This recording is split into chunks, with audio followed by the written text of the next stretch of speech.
father's eyes, a teenager lived alone with his father, and the two of them had a very special relationship. The father believed in encouragement. Even though the son was always on the bench, his father was always in the stands cheering. He never missed a game. This young man was the smallest of the class when he entered high school. His father continued to encourage him but also made it very clear that he did not have to play football if he didn't want to. But the young man loved football and decided to hang in there. He was determined to try his best at every practice, and perhaps he'd get to play when he became a senior. All through high school he never missed a practice or a game, but remained a bench warmer all 4 years. His faithful father was always in the stands, always with words of encouragement for him. When the young man went to college, he decided to try out for the football team as a walk-on. Everyone was sure he could never make the cut, but he did. The coach admitted that he kept him in the roster because he always puts his heart and soul to every practice, and at the same time, provided the other members with the spirit and hustle they badly needed. The news that he had survived the cut thrilled him so much that he rushed to the nearest phone and called his father. His father shared his excitement and was sent season tickets for all the college games. This persistent young athlete never missed practice during his 4 years at college, but he never got to play in the game. 38 It was the end of his senior football season, and as he trotted onto the practice field shortly before the big playoff game, the coach met him with a telegram. The young man read the telegram and he became deathly silent.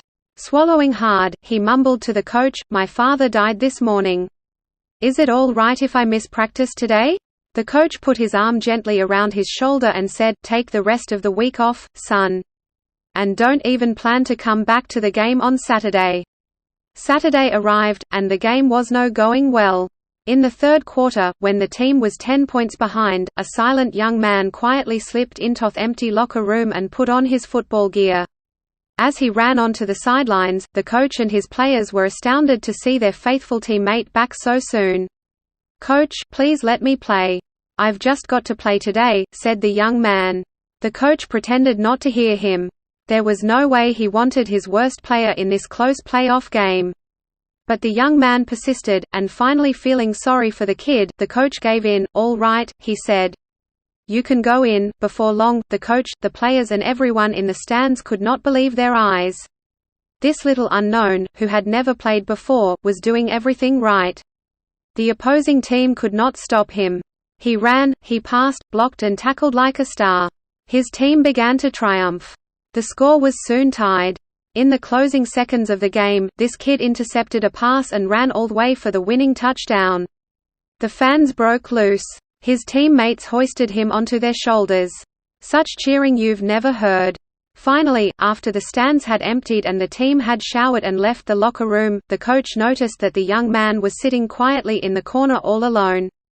The coach came to him and said, "Kid, I can't believe it. You were fantastic. Tell me what got into you? How did you do it?" He looked at the coach, with tears in his eyes, and said, "Well, you knew my dad died, but did you know that my dad was blind?" The young man swallowed hard 39 and forced a smile. "Dad came to all my games, but today was the first time he could see me play, and I wanted to show him I could do it.